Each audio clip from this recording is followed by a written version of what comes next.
Setting the bar stories. Kelly, these are examples of what not to do or situations we hope you don't find yourself in. Look, we're not saying criminals are the brightest bulbs, right? But if you can manage to make it through the day without trying to carjack someone, I mean, we could stop right there.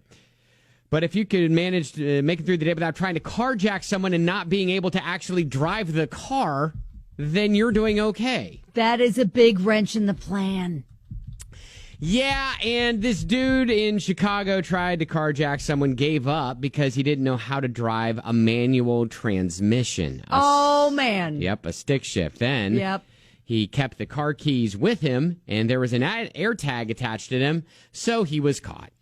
Oh, boy. Yeah.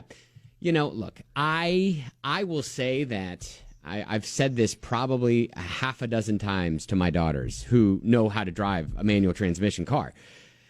I'm like, hey, you know what? You're never going to have to worry about someone trying to just steal your car out of a parking lot because they're going to look in, they're going to see it's a manual transmission. They're not going to know how to drive it. Exactly. And so I'm like, there's a little added insurance there for you.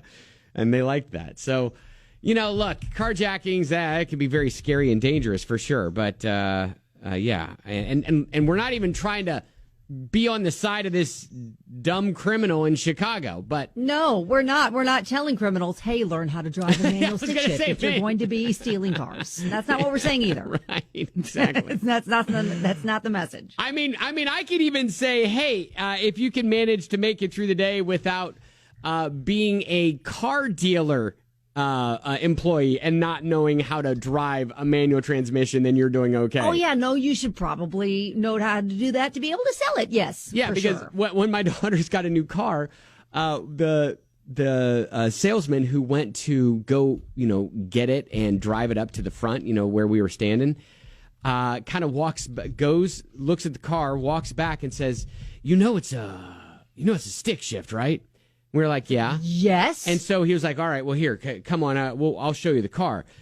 He didn't know how to drive the stick shift. So I'll have to get someone else to go out with you just in case. So he walks us out to the car and was like, here you go. All right. So anyways. Wow. All right. Set at the bar there on 99.7 DJX.